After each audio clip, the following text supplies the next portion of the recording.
In this episode, Behind Mansion Walls.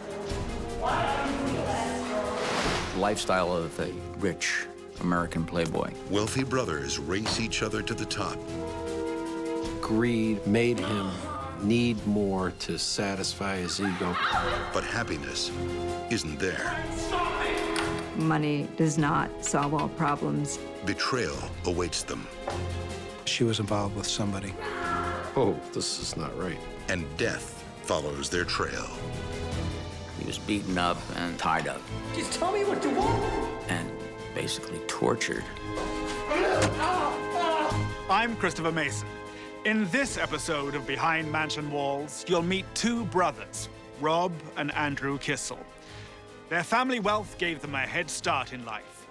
Yet as they raced to build their own fortunes, tragedy nipped at their heels. They were born to win, but the final victor was murder.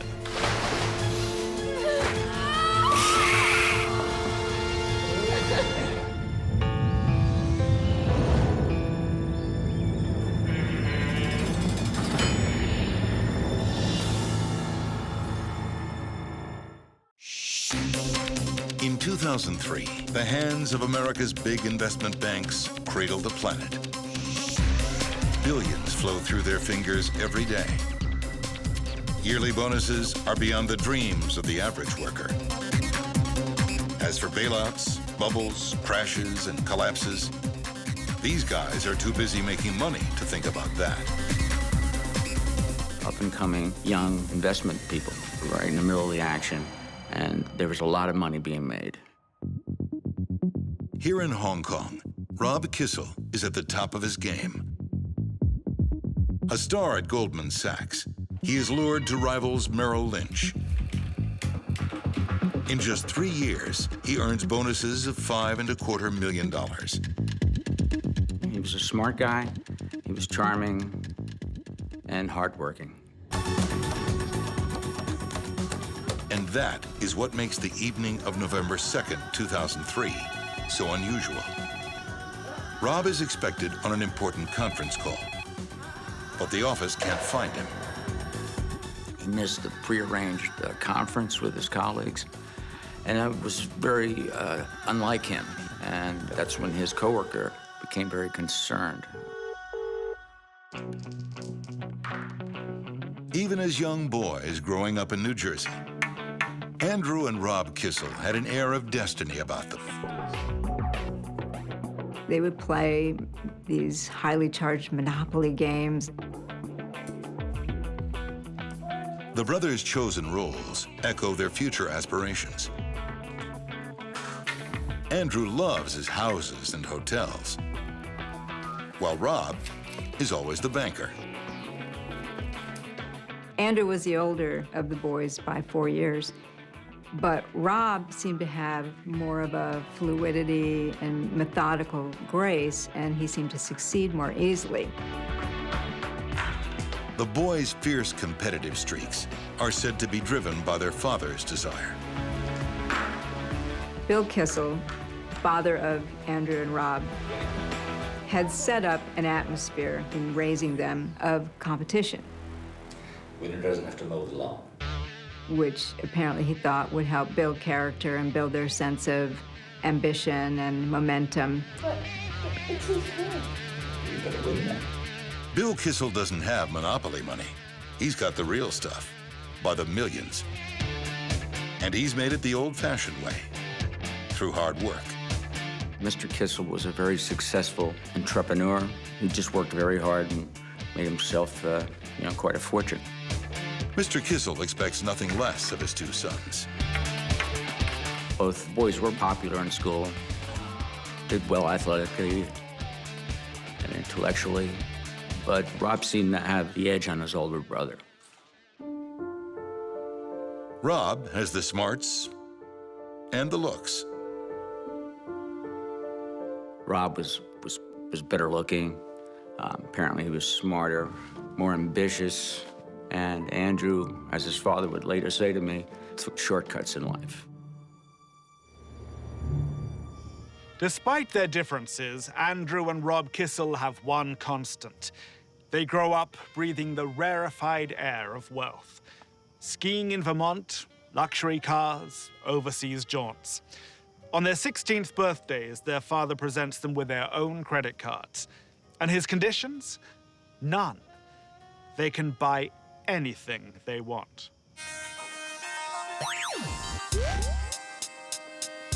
They were basically rich kids. And great wealth brings great expectations. Keep buying, keep buying. When Rob and Andrew grew up in wealth, they could already see the kinds of things that they'd want to aspire to have as adults and for their own families. I love this town. But Andrew and Rob chased their dreams in very different ways. If you could find two people who were so opposite, it was Rob and Andy Kissel. Andrew wants it all right now. And how he gets it, well, that doesn't really matter. Andrew, as his father would say, liked to take shortcuts. You know how much property I own in Connecticut? Andrew's shortcut to riches is real estate, investing in New Jersey and Manhattan. It pays off handsomely. Andrew Kissel had the lifestyle of a rich American playboy. He had a car collection that was phenomenal. Why don't you take it for a spin? I had seen the car collection. It was in a garage next to his office, and it impressed me. His toys were his cars, his boat, his airplane. He was very much unlike Rob in that way. Rob was a conservative type of guy. He was a very hardworking guy. Rob takes the long road, studying for an engineering degree, then a master's in finance, before parking on a street paved with gold. Wall Street. And he got a master's in finance. It's me. Have you seen the QTC figures? And rather quickly got a job with one of the bigger Wall Street houses. The market's in free fall. It's fantastic. Rob Kissel was on the fast track to become a wealthy man. Then, on vacation in the Caribbean, Rob is stopped in his tracks. Her name is Nancy. She was a blonde, very attractive woman who took very good care of herself. Rob, of course, was an upcoming star in the financial markets. She realized that this fellow would be quite a catch because he was handsome, successful, and charming. By 1997, Rob and Nancy are married with 3 kids. Rob's stunning rise to the top of the finance world has landed him in Hong Kong, working for investment bankers Goldman Sachs. That's when you know he's master of chopsticks. Rob was working in distressed debt. And when it really hit the fan, he was sent to Hong Kong to be where the action was, actually.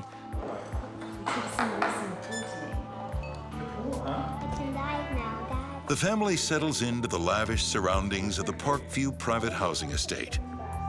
It's pretty much segregated from the general populace of Hong Kong. They lived in a beautiful apartment, had a cook, they had a nanny. This is where many of the foreign bankers in Hong Kong live, all paid for by their companies. The rent is $20,000 a month. They had very high end. Almost every convenience you would expect is present on the property. Nancy lived a charmed life there. She was well taken care of financially. She pretty much bought anything that she liked. She got $5,000 haircuts. She had fur coats. She had the nicest clothes, the Versace's. Back in the U.S., Andrew Kissel is also riding high. Those childhood board games, the money, the property, it's now all real. The Kissel brothers are living the high life they always wanted. So are we doing business or not? But the money they love so much is about to flood their lives with darkness. We have this idea that money solves all problems. Hey, look at this mom on the lawn. But the fact is, money does not solve all problems, and sometimes it creates plenty more than if you didn't have the money. The Kissel's dream begins to collapse on the night that Rob's Hong Kong office can't get him on the phone. He missed a meeting, he wasn't returning phone calls. Rob would never miss an important call without a good reason. And tonight's reason is that Rob Kissel is dead. And one of the officers stuck his hand in and felt what he thought was a head. In Hong Kong, East and West meet head-on. The result is a gold rush. American investment banker Rob Kissel came here chasing riches. And he works hard for the money. The market's in free fall. It's fantastic. Rob Kissel did work long hours in that distressed debt market, sometimes 16, 17 hours a day. Until November 2nd, 2003, when Rob's phone goes quiet. Well, Rob's work was vital to the running of that end of the business for Merrill Lynch in Hong Kong. The next day, Rob's worried co-workers call his wife, Nancy.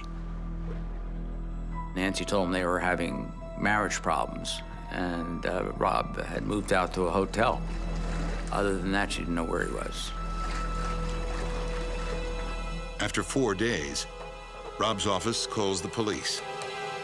They sent some officers over to the complex to interview Nancy, figure out where Rob had gone.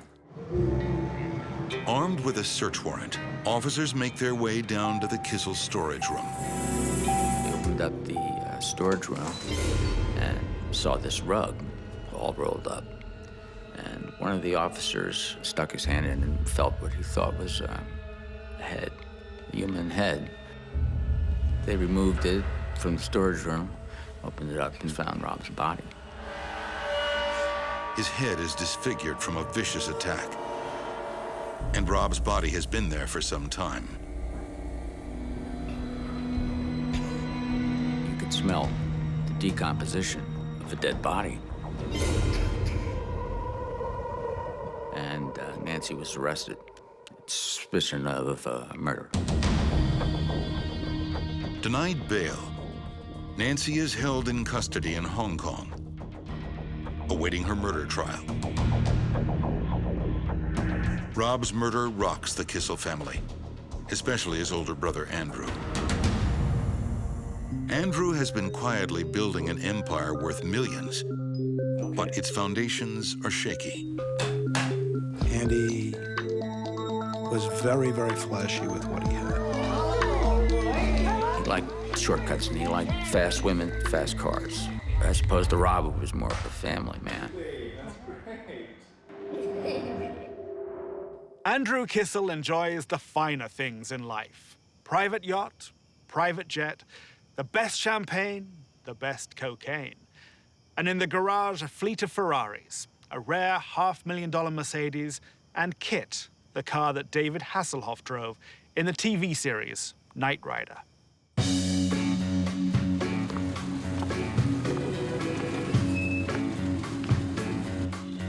Very nice. There were a great many automobiles. There were a great many Porsches. There were some antique cars. There were some other luxury cars. A lot of cars.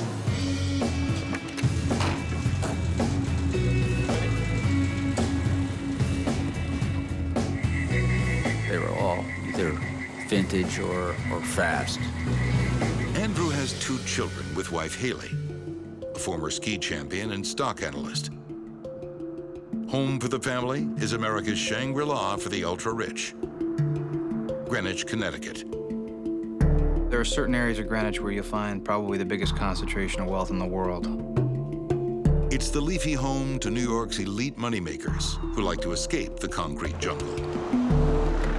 There are billionaires here. There are people who have billions of billions. So if you're a millionaire in any place else, you'd be the big dog or the big guy on the block. Over here, you're just another face in the crowd.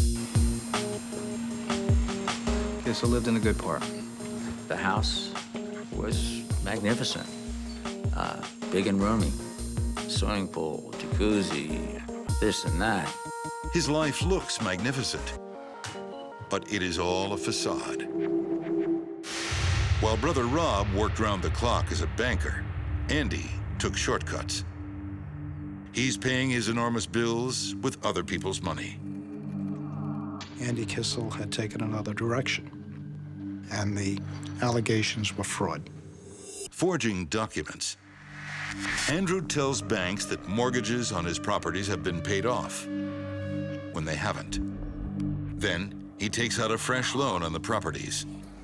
And you doubt me when I say the mortgage is paid for? Once you took a careful look at him, you were like, oh, this is not right. So are we doing business or not? A real estate lawyer discovers the forged documents and blows the whistle. Then the federal charges started to come in once the FBI got wind of his financial doings. Kissel is arrested, charged with fraud, grand larceny, and forgery. The FBI says his frauds amount to $25 million in 3 states. Are you okay, boss? No, I'm not. Awaiting trial, Andrew is placed under house arrest, complete with an ankle monitor. All his assets and bank accounts are frozen. His glamorous drive through life has the brakes slammed on. He stole a lot of money. I don't think I trust him with any big financial maneuvers. A lot of the money was spent, never to be recovered. His wife, Haley, is as angry as his creditors. She went every weekend up to Vermont, just to get out of the house with the kids, because at this point in time, she couldn't stand Andrew. Please don't do this. I can change. Please. It turns out fraud isn't Andrew's only vice. 2 of his habits were cocaine and prostitutes. Andy had a penchant for living a high lifestyle. Haley files for divorce and says she fantasizes about pummeling Andrew to death. If the Kissel family thinks they've hit rock bottom, they are sadly mistaken. Back in Hong Kong, Nancy begins her murder trial, and she has some surprises in store. She said he was abusing her sexually. She was forced to kill him, or she would have been killed. And later, the Kissels will face another bloody shock. His hands were zip-tied, his feet were zip-tied, his ankles, and he was stabbed multiple times.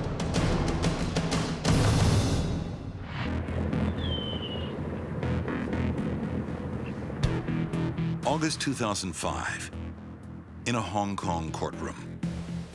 Nancy Kissel goes on trial for the murder of her husband, Rob. And right from the first minute, jaws are dropping. When I entered the courtroom in Hong Kong to testify, I found it hard to believe it was the same person. Nancy was once a bubbly all-American blonde. Now she's just the opposite. Her hair had gone to jet black. She was wearing frame glasses. She actually looked like she was trying to make herself Chinese in appearance. Very quiet, very meek. The new look Nancy Kissel delivers another shock to the Hong Kong courtroom. She claims that Rob, her late husband, was hardly the man of her dreams. He was an addict with an insatiable appetite for cocaine and violent sex. She said he was abusing her sexually, forcing her to do certain sex acts that she didn't want to do. She said it was a pattern. He had been abusing her for some time. And the abuse became so bad that she had to act to save her life. She never denied that she killed Rob. That was no question about it. Her defense was based on the spousal abuse and that she was forced to kill him or she would have been killed. On November 2nd, 2003, Nancy and Rob's luxury Hong Kong apartment becomes an arena for a fight to the death. The night that he decided that they were going to get a divorce, She said he came at her with a baseball bat. And as Rob approaches, she swings a Chinese statue. She said she struck Rob with the statue to save her life.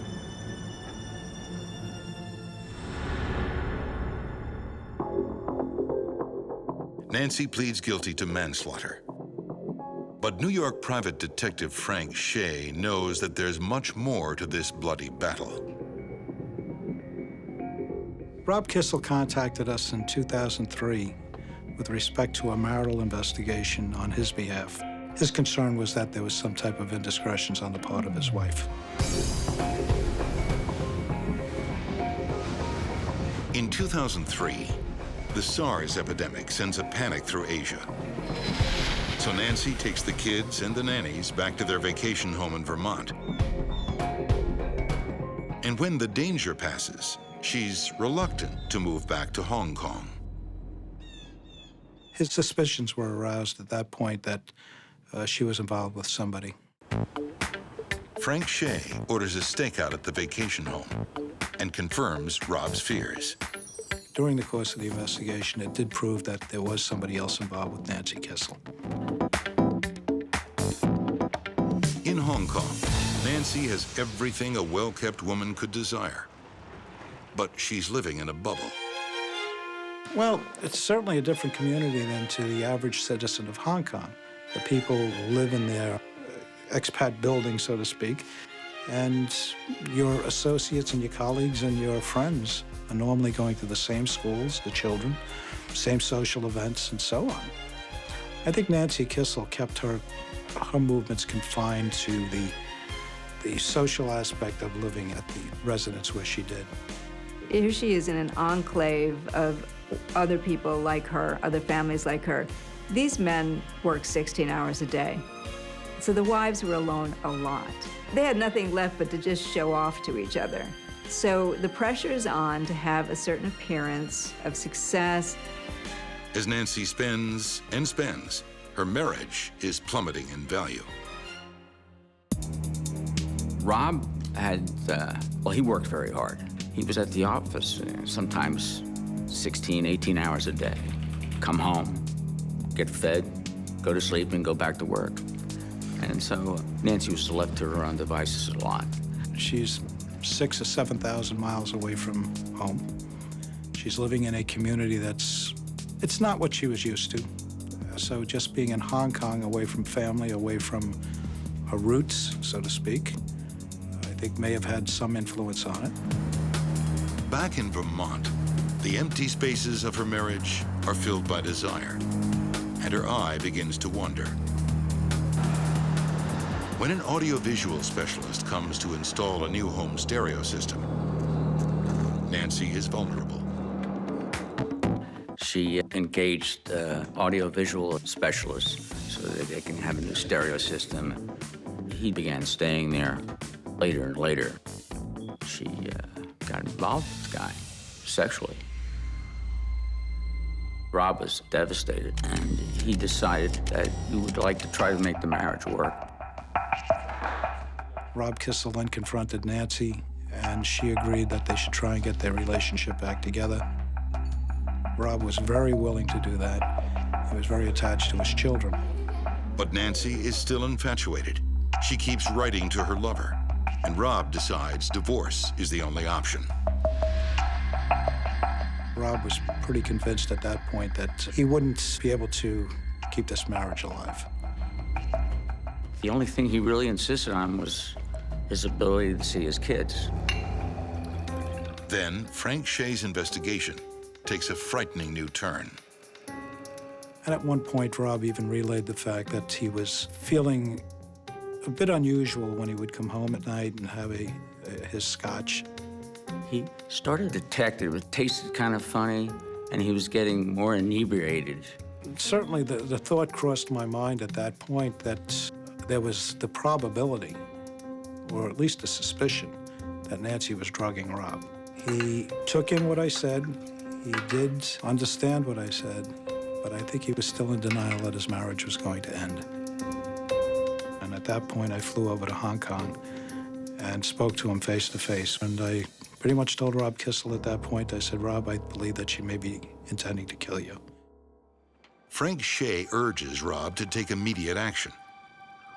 I suggested that he do two things. Number one, get a sample of the alcohol. Number two, to be immediately tested by a doctor, a lab test, to see if there was any type of foreign substance in the scotch.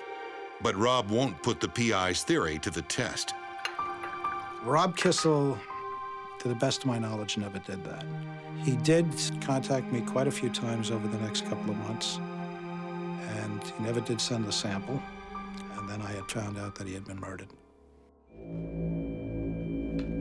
Frank Shea's suspicions seem to be confirmed by Rob Kissel's Hong Kong neighbor. He has an explosive revelation for the court. On one particular day, Rob, after watching his kids play in the playground area of the complex, came home and Nancy was making a strawberry milkshake. Rob invites his neighbor in to share the special Halloween shake.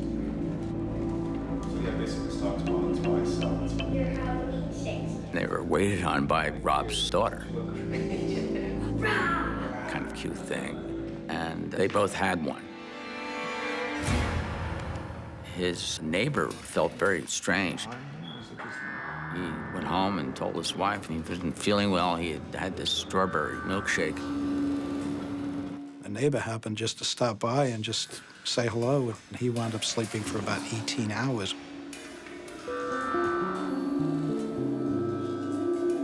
One hour after drinking the milkshake, Rob's office calls. Hello? His colleague tells the trial that Rob seemed sleepy and his speech was slurred. I'm tired. Heavily sedated, Kissel heads to his bedroom to rest. And according to the Hong Kong prosecutors, this is where Nancy strikes. And Nancy took that opportunity to kill him, to finish him off. She used a very heavy statuette and struck him at least 6 or 7 times in the head, basically crushed his skull. Rob Kissel was defenseless, and he was murdered, and he was bludgeoned to death. And there is no way he could have defended himself, given the amount of drugs that were in his system. What really goes against her is battering him 5 times. Twice, 3 times, maybe in desperation and fear. 5 times, that's anger.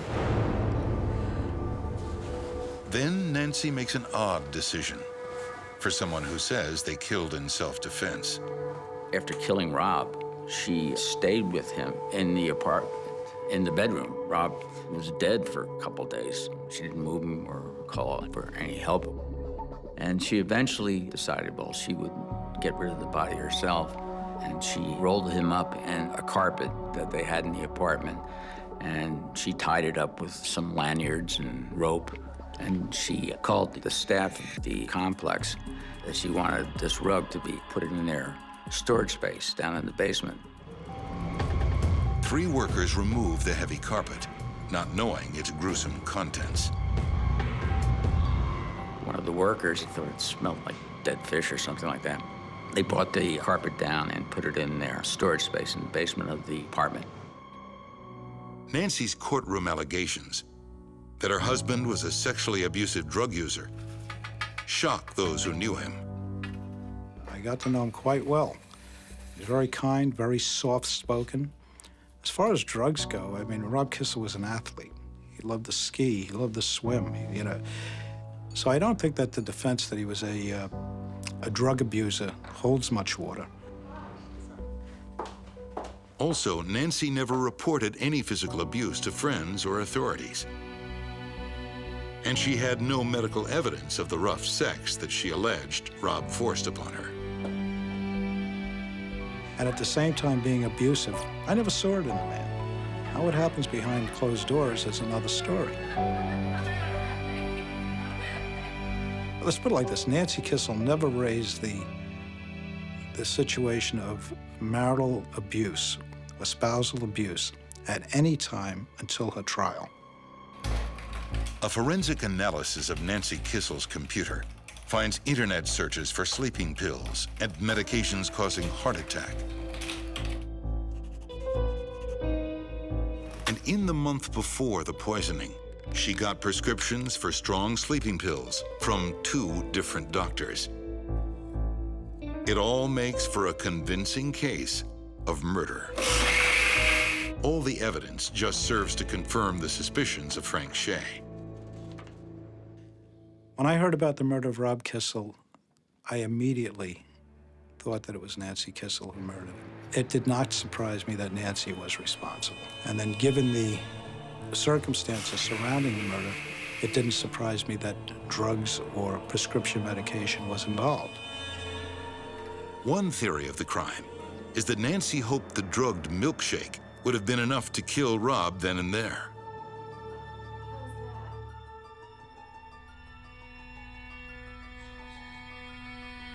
Apparently, Rob was a little more callous to that particular poison because he had probably been giving it to him all along. And he had built up somewhat of a resistance. So he got to a point in the day that he wanted to go to sleep because he just wasn't feeling right. And he passed out in the bed. But apparently, Nancy hoped it would kill him.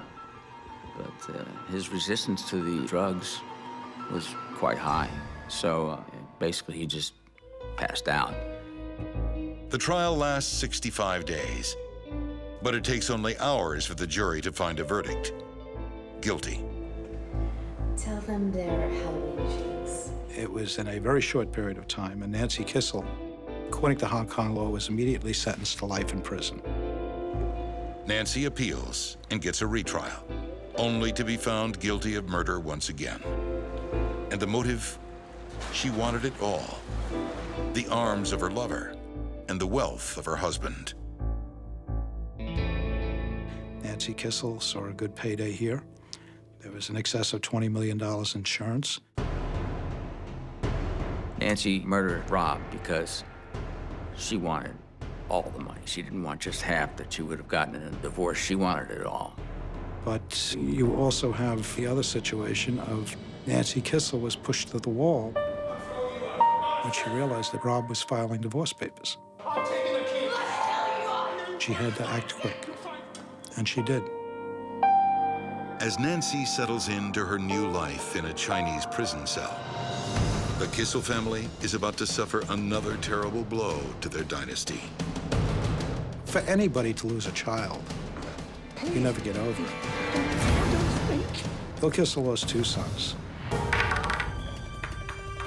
When Andrew and Rob Kissel were boys, they vied for the riches of the Monopoly board.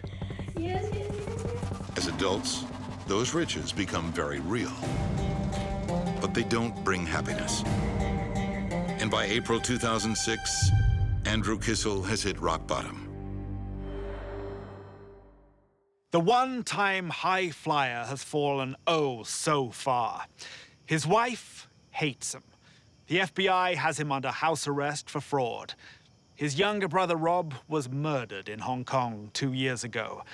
And his only remaining friend is paid to be there for him. That last faithful friend is Andrew's driver, Carlos Trujillo.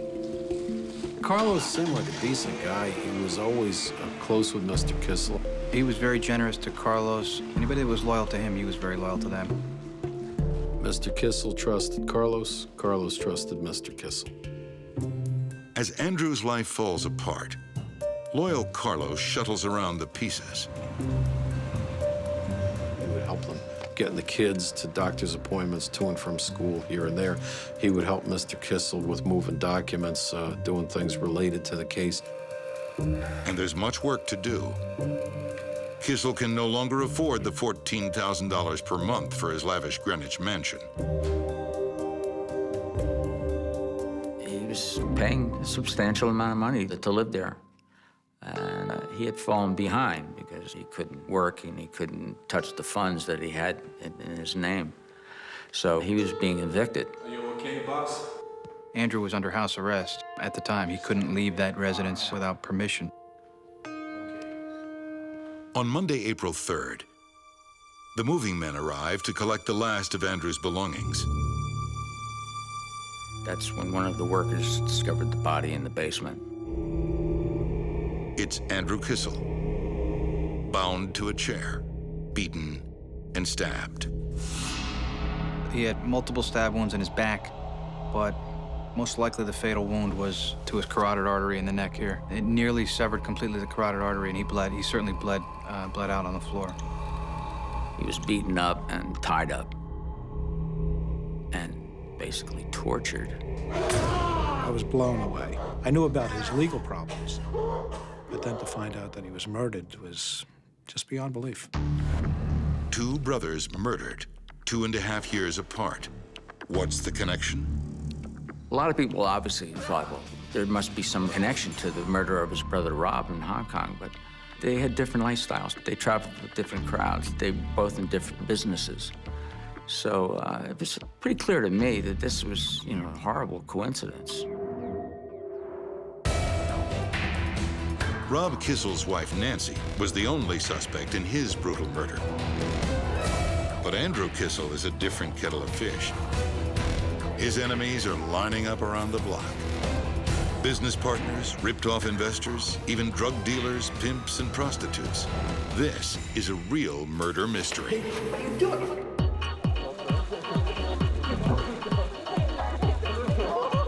There was a great deal of speculation about who it might have been.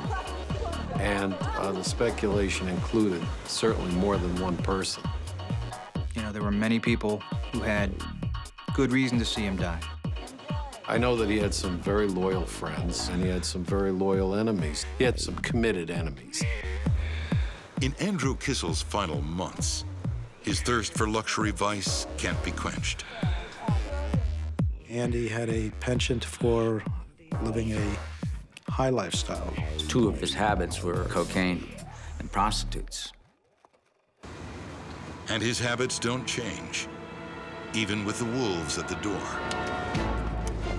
Think you can get a good price for these, Carlos? Well, as we all know, prostitutes and drug dealers don't take credit cards or checks. Absolutely, boss. If you can do it in the next couple of days, I'd appreciate it. Sure. Kissel's driver, Carlos Trujillo, greases the wheels. He was having Carlos sell jewelry for him. Andrew would broker these deals with a local jewelry store and send Carlos out to do the transaction and bring the cash back to Andrew. Carlos brings the cash, and he brings the party. All's organized? I'm going to pick him up now, boss.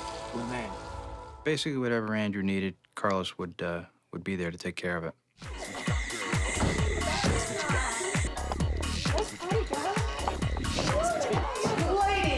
And Carlos is so close to Andrew that he is also the last person to see Andrew alive. He put himself as the last person to have seen Andrew alive the Sunday before the body was found. The body was found Monday morning.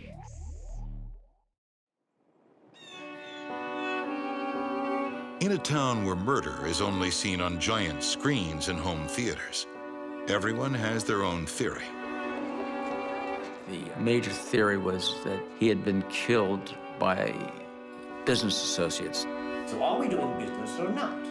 People were coming to claim their due. You owe me this, you owe me that. Please, don't do this. No. And those who were close to him knew that the money was beginning to dry up, and one way to get it or to shut him up was to kill him. There also was a theory that Andrew was murdered by mafia types.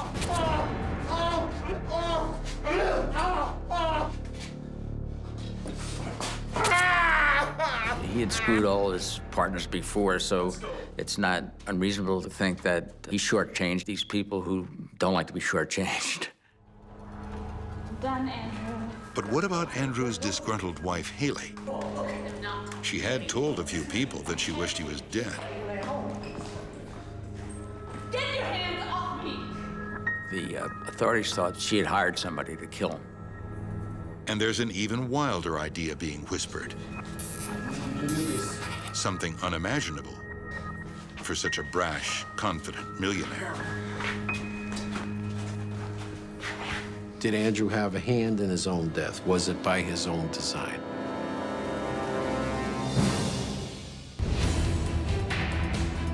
Andrew Kissel's fleet of luxury cars gave everyone he drove past a clear message. Very nice. Here is a guy who's made it big. In April 2006, in the garage of his mansion, those cars mean nothing at all. His hands were zip-tied, his feet were zip-tied, his ankles, and he was stabbed multiple times in the back, and then one wound to his carotid artery in his neck that led to a large amount of blood on the floor. Some of the knife wounds were superficial, like an inch deep or something like that, or just to draw blood and inflict pain, to me, which clearly means he was tortured. 2 years later, his murder remains unsolved. Murders are pretty rare in Greenwich. You get maybe 1 or 2 a year, tops. His driver, Carlos, was the last person to see Andrew alive. Are you okay, boss? Well, the number one suspect, of course, was Carlos Trujillo. Carlos was a suspect, and it was made known through the press shortly after the murder. Just gotta go get the car now. But Carlos has a strong alibi. Carlos indicated to the police that that Sunday he was going down to Queens to visit family members. And when he heard the news, he rushed back to Greenwich, Connecticut to be there with his boss, his friend. And then there's Haley, Andrew's long-suffering and very angry wife. As much as she hated Andrew, she must have known that she would be the suspect because of their relationship and the divorce. So that wasn't really a realistic scenario. There is another theory. Depressed and desperate, did Andrew orchestrate his own death? If he committed suicide, his family would get nothing. But if he were a murder victim, they would be entitled to an insurance payout of $15 million. Just do it, Carlos. Just do it. I can't do it, boss. Okay, just do it. It's the only way I can help my kids. Did Andrew have a hand in his own death? Was it by his own design? If a person wanted to be killed by a hitman, he certainly wouldn't want them to torture him. It would be kind of dispatched by way of a bullet in the head. Just the way he was murdered goes against the idea that it was some sort of scheme to cover up his suicide with a murder for hire plot. In March 2008, Greenwich police get a break. They talk to Carlos Trujillo's young cousin, Lenny. And Lenny has a story for detectives.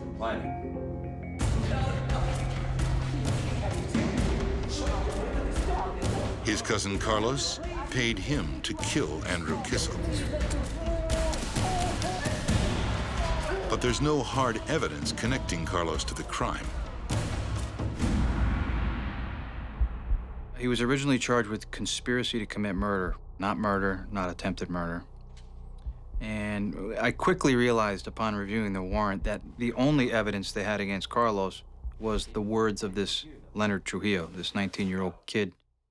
Please, Carlos, don't do this. No, shut up. Please, don't do this.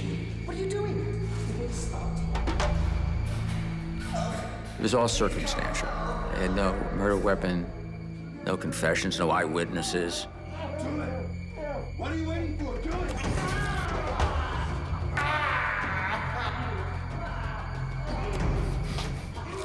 Lenny stays firm, saying Carlos gave him $11,000 and a computer to carry out the killing.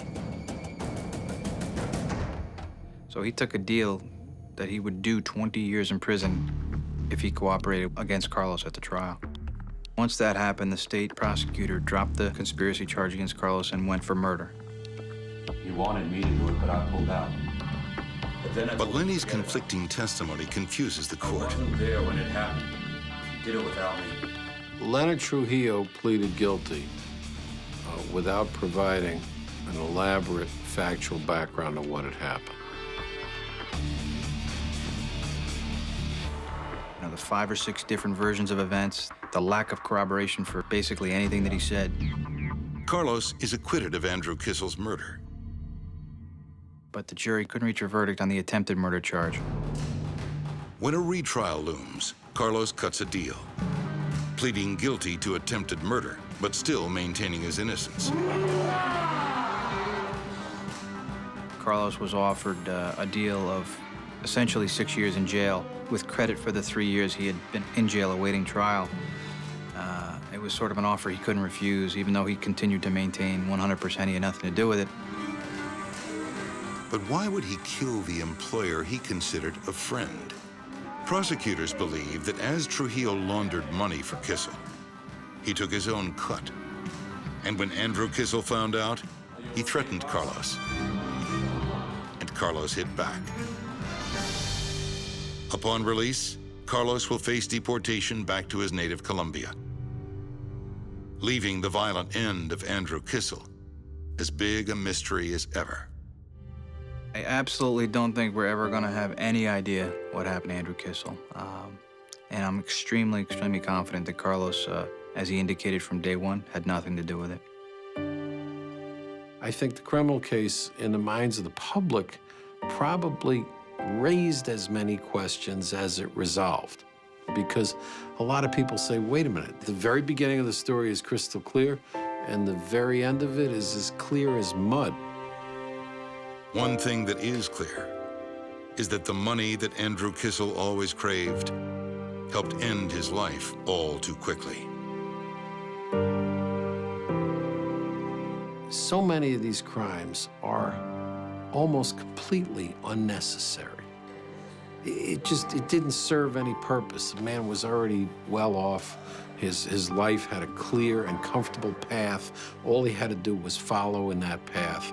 And instead, greed or avarice, whatever, made him need more to satisfy his ego, and a tragedy occurred. The Kissel brothers were born with every advantage in life, and they felt destined to rise even higher.